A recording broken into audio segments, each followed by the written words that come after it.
Sur le plateau de Savoie News, on reçoit aujourd'hui le président d'MG, groupe MG, expertise comptable et puis audit aussi. Bonjour Éric Truchet. Et beaucoup de conseils. Bonjour Laurent. Voilà, alors on est sur cette fin du mois de septembre, la rentrée a bien commencé et on voulait avec vous faire un petit point sur le moral des entrepreneurs et puis les perspectives. Alors déjà, est-ce que vous sentez que cette rentrée a été positive ? Dynamique, ça dépend sur quel point. Dynamique, beaucoup d'informations qui arrivent, beaucoup d'informations plus ou moins positives, on va dire. On entend dans les différents médias effectivement des informations un petit peu alarmistes sur le futur. On entend pénurie, d'inflation, problématiques électriques qui vont impacter plus ou moins. Donc je dirais qu'il y a un peu un climat de frayeur qui s'installe. Pour autant, je pense qu'aujourd'hui, on est dans une situation plutôt positive, voire très positive.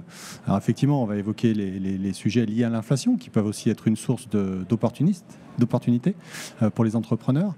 Mais c'est vrai que le climat général n'est pas forcément extrêmement dynamique. Pour autant, la réalité est un petit peu différente et on se rend compte aujourd'hui que les carnets de commandes sont pleins avec toutes les difficultés qu'on connaît, sources d'approvisionnement et puis un point important et quelle que soit l'activité, malheureusement, effectivement, ça fait déjà quelques temps que ça dure et là, ça confirme que la difficulté du recrutement, la difficulté de trouver les ressources humaines, les talents, comme on dit dans nos entreprises. Les entrepreneurs ne comprennent pas parce qu'on dit qu'au niveau de Pôle emploi, on n'a jamais été aussi faible au niveau du taux de chômage et d'un autre côté, personne ne trouve personne.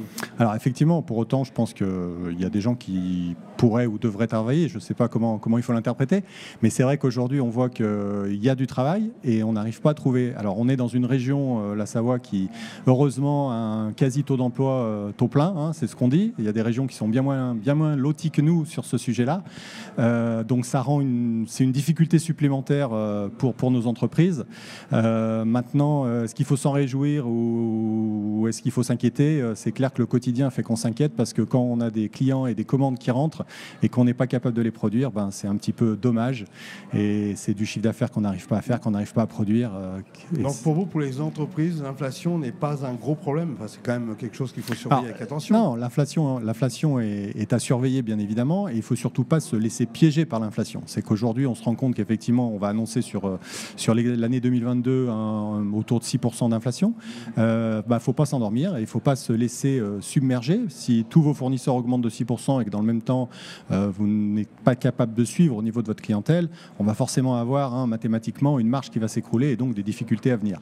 Pour autant, je pense que l'inflation peut aussi être bénéfique. Il faut, je pense, se remettre en question un petit peu systématiquement et je ne vais pas dire oublier les anciens modèles, mais en tout état de cause, l'entrepreneur doit se repositionner, doit réfléchir avec son client et doit inventer aussi des nouveaux modèles, des nouveaux modes de distribution, des nouveaux modes de commercialisation et essayer d'amener de la valeur ajoutée à son activité. Ce qui n'est pas toujours évident, on est bien d'accord là-dessus, ça reste des fois théorique suivant les métiers, mais par contre, effectivement, il faut se réinventer. Le message, c'est surtout, il ne faut pas s'endormir sur des modèles économiques qui ont existé, qui ont très bien fonctionné, avec des belles rentabilités, mais qui aujourd'hui sont remis en question et sont remis en question de manière très très rapide, une évolution très très rapide de l'économie et à ce titre, je pense qu'il faut que nos entreprises soient extrêmement agiles.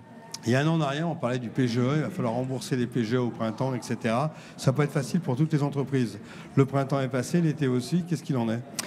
Aujourd'hui, ces fameux PGE, effectivement, qui ont fait peur, parce qu'il y a eu un report de 12 mois, voire 24 mois en termes de remboursement du capital emprunté.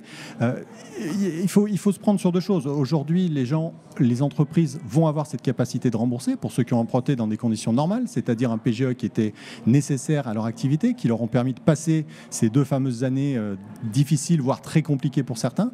Pour autant, il ne faut pas falloir s'enfermer dans les entreprises qui vont avoir de vraies difficultés et ne pas les considérer comme étant un cas général. Effectivement, pendant 2 ans, n'oublions pas, Laurent, qu'on a eu quasiment aucun arrêt d'activité, aucun dépôt de bilan, ce qui est totalement aberrant et anormal d'un point de vue économique. Et effectivement, pourquoi ? Parce que ces entreprises qui auraient déjà dû mettre la clé sous la porte ont été artificiellement soutenues par ces fameux PGE et elles auront du mal forcément à les rembourser. Et elles vont arriver à des situations malheureuses dans les mois ou l'année qui arrive, à devoir effectivement fermer boutique, mais c'est des entreprises qui auraient dû déjà déposer ce fameux bilan 2 ans antérieurs. Alors finalement, c'est quoi le risque de l'entrepreneur en cette fin d'année ? Je pense qu'aujourd'hui, le risque, c'est d'avoir une véritable difficulté à produire la commande. On se rend bien compte que obtenir les matières premières est de plus en plus compliqué. On a des fluctuations des matières premières relativement,